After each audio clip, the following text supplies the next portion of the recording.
Hello, good morning.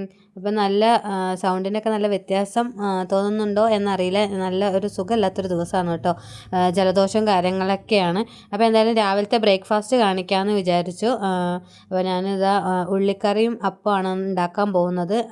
ഇതൊരു combination ആണോ എന്ന് വെച്ചാൽ എനിക്കറിയില്ല, പക്ഷേ ഞാൻ ഉണ്ടാക്കി എനിക്ക് നല്ല ഇഷ്ടപ്പെട്ടു, നല്ല ടേസ്റ്റ് ഉണ്ടായിരുന്നു കേട്ടോ. അപ്പോൾ സവാളയൊക്കെ അരിഞ്ഞ് തക്കാളിയൊക്കെ അരിഞ്ഞു, പിന്നെ എരിക്കനുസരിച്ച് പച്ചമുളകൊക്കെ എടുക്കാം. പിന്നെ കടുക് പൊട്ടിക്കാൻ ഞാനിവിടെ പെരുംജീരകമാണ് കേട്ടോ ഇട്ട് കൊടുത്ത്, പിന്നെ സവോളയും പച്ചമുളകും കുറച്ച് ഉപ്പും ഇട്ടിട്ട് നന്നായിട്ട് ഞാൻ വഴറ്റി കൊടുത്തിട്ടുണ്ട്. അപ്പോൾ ഇതൊക്കെ എല്ലാവർക്കും അറിയാം, ഇത് ഞാൻ ഉണ്ടാക്കുന്ന രീതിയാണ് കേട്ടോ. ഇങ്ങനെ തന്നെ ആവണം എല്ലാവരും ഉണ്ടാക്കുക എന്നൊന്നുമില്ല. പിന്നെ ഇഞ്ചി വെളുത്തുള്ളി പേസ്റ്റൊക്കെ ഇട്ട് കൊടുത്തു.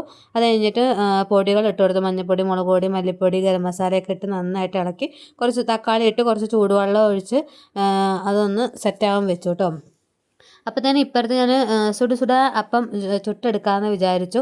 അപ്പം ആണെങ്കിൽ എനിക്കും കുഞ്ഞാറ്റയ്ക്കും മഹേന്ദ്രനും ഏട്ടന് വരെ ഇഷ്ടമാണ് കേട്ടോ അപ്പം എന്ന് പറയണത്. അപ്പോൾ ഞാൻ എന്തായാലും ഒരു 2 അപ്പം, കുഞ്ഞാറ്റ നീച്ചിട്ടില്ല, അപ്പോൾ അവൾ നീച്ചിട്ട് ചൂടോടെ ഉണ്ടാക്കി കൊടുക്കാമെന്ന് വിചാരിച്ചു. അപ്പോൾ എനിക്ക് കഴിക്കാനായിട്ട് ഞാനൊരു 2 അപ്പം ഉണ്ടാക്കി കേട്ടോ. കാരണം കഴിച്ചിട്ട് ഒന്ന് ഗുളിക കഴിക്കാമെന്ന് വിചാരിച്ചു. അവൾ നീക്കണ വരെ വെയിറ്റ് ചെയ്തിട്ടുണ്ടെങ്കിൽ ശരിയാവില്ല, കാരണം നല്ലതായിട്ട് ജലദോഷമുണ്ട്. അപ്പോൾ ചായ ഇട്ടു, ഉള്ളിക്കറി അപ്പമായിട്ട് ഞാൻ അതാ കഴിക്കാൻ പോവാണ്. പിന്നെ ഇവിടെ ഇപ്പോൾ പാക്കിംഗ് ഒക്കെ നടന്നുകൊണ്ടിരിക്കുകയാണ്. ഏട്ടൻ്റെ കൂടെ പോവാം എന്നൊരു പ്ലാൻ ഉണ്ട്. അപ്പോൾ അതിൻ്റെ കൂടുതൽ കാര്യങ്ങളൊക്കെ പറ്റുവാണെങ്കിൽ ഞാൻ വീഡിയോ എടുക്കാം. ഇപ്പോൾ എന്തായാലും തൽക്കാലം ഞാനിത് കഴിച്ചിട്ടൊരു ഗുളി കഴിക്കട്ടെ. അപ്പോൾ ഇത്രയേ ഉള്ളൂ ഇന്നത്തെ ഒരു വീഡിയോ. ആരെങ്കിലും സബ്സ്ക്രൈബ് ചെയ്യാണ്ട് കാണുന്നുണ്ടെങ്കിൽ ഒന്ന് സബ്സ്ക്രൈബ് ചെയ്ത് സപ്പോർട്ട് ചെയ്യുക. അപ്പോൾ മറ്റൊരു വീഡിയോ ആയിട്ട് കാണുന്നവരേക്കും ബൈ.